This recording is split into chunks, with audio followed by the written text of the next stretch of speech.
Hello friends, welcome to Magnetech YouTube channel. आज का हमारा टॉपिक है abnormal combustion and knocking in SI engine, जो कि सब टॉपिक है कंबशन इन एसआई इंजन का।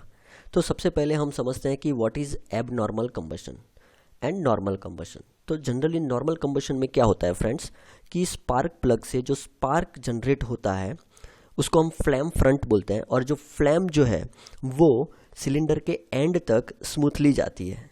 लेकिन कोई ना कोई वजह से वहाँ पे जो ऑपरेटिंग में डिस्टरबेंस रहता है, ठीक है, और उसकी वजह से कंबशन प्रोसेस में अफेक्ट होता है, ठीक है, और वही है एब नॉर्मल कंबशन, ठीक है। और उसका रिजल्ट क्या होता है? उसका रिजल्ट होता है पावर जो आउटपुट है वो डिक्रीज होता है, जो इंजन जो है वो स्मूथ रनिंग नहीं कर पाता, एंड हम बोल सकते हैं कि इंजन के पार्ट को भी वो डैमेज कर सकता है, ठीक है। सो ये था एब नॉर्मल कंबशन कि उसकी वजह से क्या हो सकता है, ठीक है। अब बात करते हैं यहाँ पे डिटोनेशन की। तो यहाँ पे एक वर्ड यूज़ किया है, वो है ऑटो इग्निशन, ठीक है। So what is auto ignition? So the temperature at which the fuel will self ignited, मतलब कि जो फ्यूल है वो सेल्फ इग्नाइट होता है विदाउट एनी एक्सटर्नल सोर्स। अब एक्सटर्नल सोर्स यहाँ पे क्या है? फ्लैम फ्रंट, या तो हम बोलते हैं स्पार्क, ठीक है। तो ये फ्लैम फ्रंट या तो स्पार्क पहुँचने से पहले अगर सेल्फ इग्नाइट हो जाता है fuel, then it is called the self ignition temperature. And ये जो सेल्फ इग्निशन टेम्परेचर है जो इग्नाइट हो जाता है, that is called the auto ignition. Okay, so basically now you know what is the auto ignition. अब यहाँ पे एक फिगर दी है, देखो यहाँ पे जो फिगर है आप देख सकते हो यहाँ पे। तो यहाँ पे जो पिक प्रेशर रहता है, ठीक है, यहाँ पे ये कर्व जो है वो स्मूथ है, लेकिन यहाँ पे आप देख सकते हो ये कर्व जो है वो स्मूथ नहीं है, ठीक है। यहाँ पे कुछ वाइब्रेशन जैसा दिख रहा है, ठीक है, वाइब्रेशन हो रहा है। तो ये जो है वही है डिटोनेशन, या तो हम बोल सकते हैं नॉकिंग। दूसरी फिगर यहाँ पे बताई गई है फ्रेंड्स, आप देख सकते हो ए पॉइंट है, यहाँ पे बी बी डैश है, और यहाँ पे डी है, ठीक है। और यहाँ पे आप देख सकते हो A B B dash, then C C dash and D. अब यहाँ पे जो फ्लैम फ्रंट है वो ए से स्टार्ट होती है फ्लैम फ्रंट, और बी बी डैश से होके डी तक पहुँचती है, ठीक है, लेकिन उसमें कोई भी रुकावट नहीं होती। तो यहाँ पे जो है उसे हम बोलेंगे नॉर्मल बर्निंग चार्ज, ठीक है। और उसका जो ग्राफ है वो भी पी थीटा डायग्राम जो है, प्रेशर एंड थीटा डायग्राम, वो इस तरह से रहेगा, ठीक है। ये ए से डी तक पहुँचती है, वो नॉर्मल बर्निंग होता है उसमें। फ्लैम फ्रंट जो है, ठीक है, ये फ्लैम फ्रंट का ट्रैवल है इस तरह से। तो ये नॉर्मल बर्निंग प्रोसेस है। अब यहाँ पे क्या हो रहा है, देखो दूसरी जो फिगर है, यहाँ पे नॉर्मल बर्निंग यहाँ से हो रहा है, ठीक है, लेकिन यहाँ पे आप देख सकते हो ये थोड़ा बहुत चेंज है, सी सी डैश डी। अब ये क्यों हो रहा है? तो फ्रेंड्स यहाँ से जब फ्लैम फ्रंट स्टार्ट होगी तब नॉर्मल बर्निंग ही हो रहा है, लेकिन ये इसकी वजह से जो एंड चार्ज है, एंड चार्ज मतलब कि जो सिलेंडर के एंड में जो चार्ज है उस पर थोड़ा बहुत कंप्रेशन प्रोड्यूस होगा, ठीक है। और वो कंप्रेशन की वजह से वो ऑटो इग्निशन यानी कि सेल्फ इग्निशन टेम्परेचर पे ये चार्ज जो है यहाँ पे जो चार्ज रहता है वो सेल्फ इग्निशन टेम्परेचर पे पहुँच जाता है, और due to self ignition temperature वो ऑटो इग्नाइट हो जाता है फ्लैम फ्रंट आने से पहले, ठीक है। ये जो फ्लैम फ्रंट यहाँ से ट्रैवल हो रही है वो यहाँ तक पहुँचने से पहले ये ऑटो इग्नाइट हो जाता है, इतना चार्ज।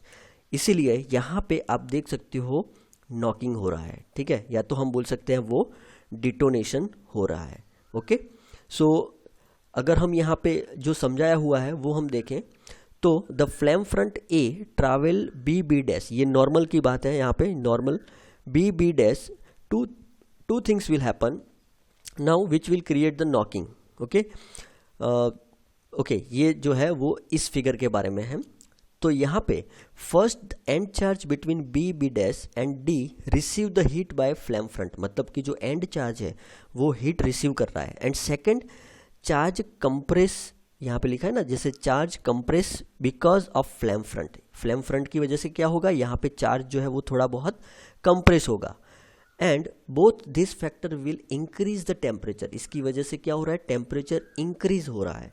ठीक है, और वो सेल्फ इग्निशन टेम्परेचर पे पहुंच जाएगा और उसकी वजह से जो चार्ज है सी डैश डी के बीच में, ठीक है, यहाँ पे सी डैश एंड डी के बीच में जो चार्ज है वो ऑटो इग्नाइट हो जाएगा, ठीक है, इसीलिए वहाँ पे नॉकिंग होगा। Okay, so due to knocking high pitching metallic sound is produced, okay, and combustion become erratic, power is decrease drastically reduce and whole engine vibrates, ठीक है, वो उसका डिसएडवांटेज है, ठीक है, या तो हम बोल सकते हैं उसकी इफेक्ट है। Now salient features of knocking, आप देख सकते हो यहाँ पे जो एक फिगर यहाँ पे बताई है। सो ये फिगर क्या है फ्रेंड्स, तो यहाँ पे पहले 50 बार था, आपको शायद दिखाई नहीं देगा लेकिन मैं ट्राई कर रहा हूँ यहाँ पे।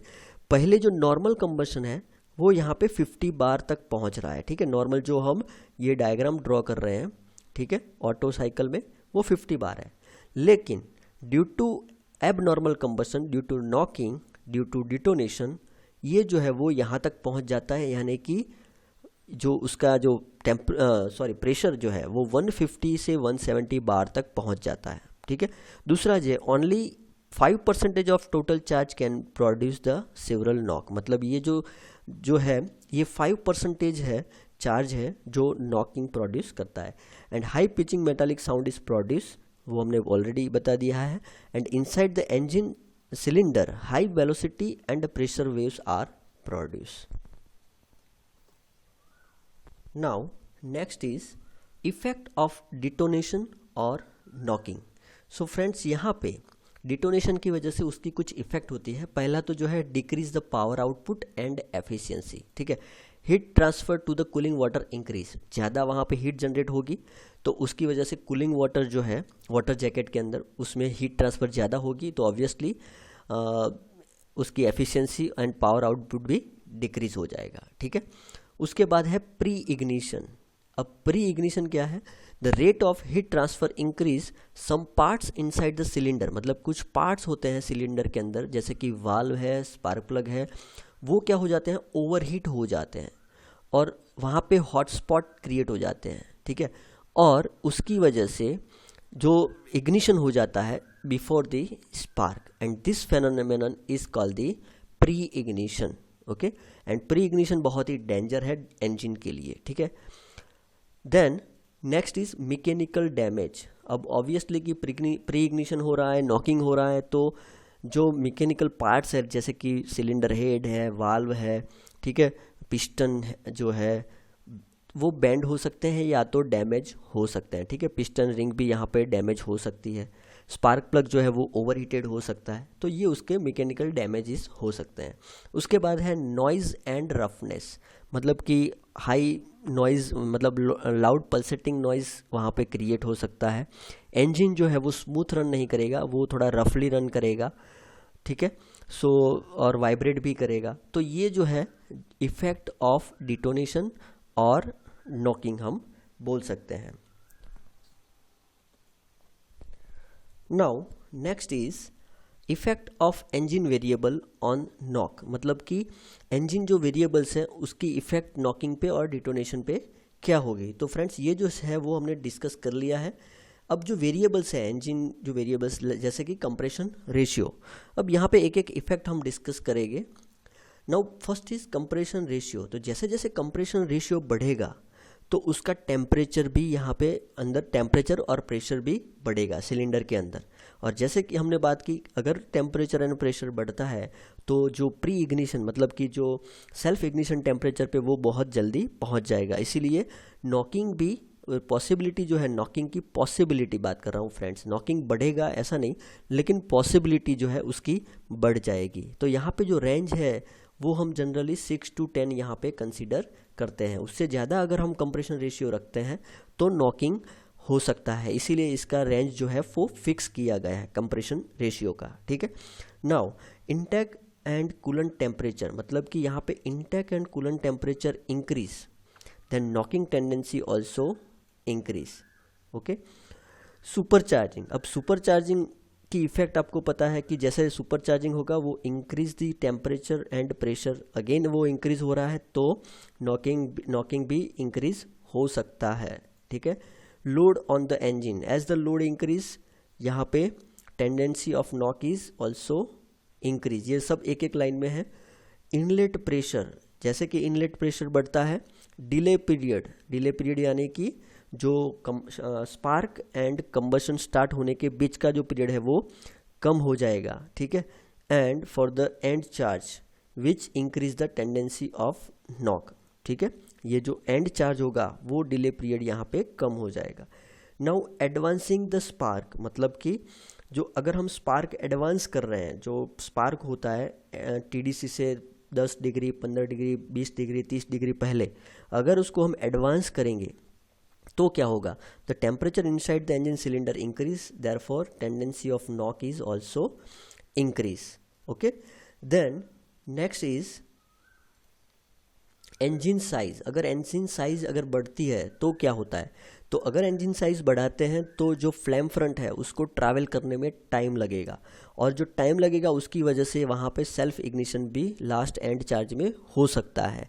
इसीलिए यहाँ पे SI engine bore size is generally limited to 140 mm यहाँ पे दिया हुआ है, right. Then fuel quality.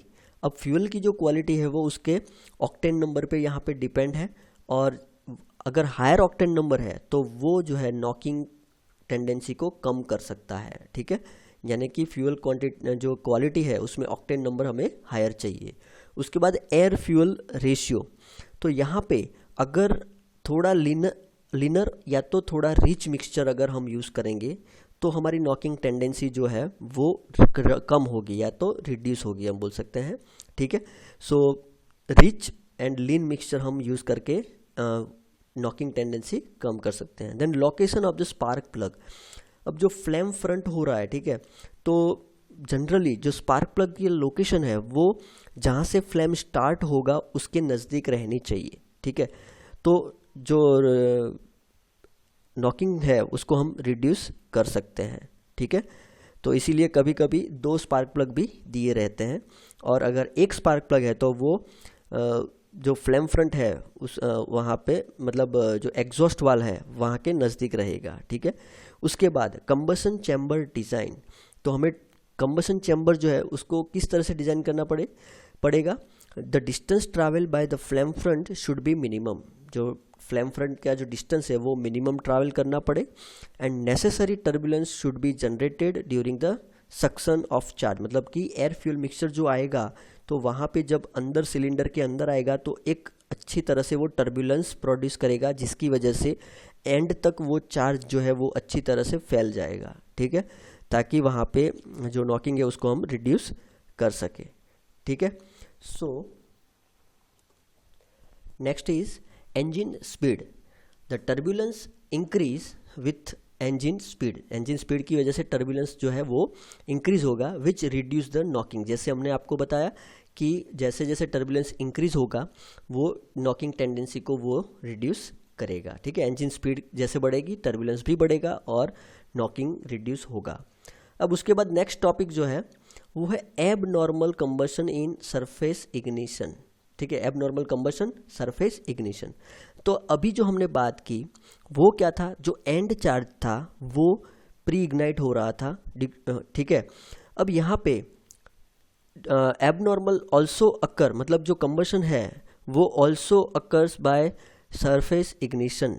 In surface ignition the ignition not occur by spark plug but due to hotspot, जो सरफेस है, ठीक है, सिलेंडर के अंदर की जो सरफेस है वहाँ पे अगर कोई जगह पे हॉटस्पॉट रह जाता है, ठीक है, during combustion some part receive the heat from combustion and become very hot, ठीक है। सिलेंडर के अंदर कुछ कुछ पार्ट्स ऐसे हो जाते हैं जो बहुत ही गर्म हो जाते हैं, जैसे कि एग्जॉस्ट वाल्व, ठीक है, वो सबसे हॉटेस्ट कंपोनेंट है। Now it's act like a spark plug, वो जो है वो स्पार्क प्लग की तरह वो बिहेव करेगा, ठीक है, क्योंकि वो उतना गर्म हो जाएगा, ठीक है। This hot part may exhaust valve head और any carbon particles deposited on the piston, मतलब पिस्टन के अंदर भी कोई पार्टिकल्स जो रहेगा वो भी इस तरह से बिहेव कर सकता है, ठीक है। और इस तरह से जो इग्निशन होगा, प्री इग्निशन होगा, उस तरह से प्री इग्निशन से एबनॉर्मल कंबशन प्रोड्यूस हो सकता है फ्रेंड्स, ठीक है। सो ये वीडियो में इतना ही। अगर आपको ये वीडियो पसंद आया तो लाइक कीजिए, शेयर कीजिए एंड सब्सक्राइब करना मत भूलिए। Thank you. जय हिंद, जय भारत।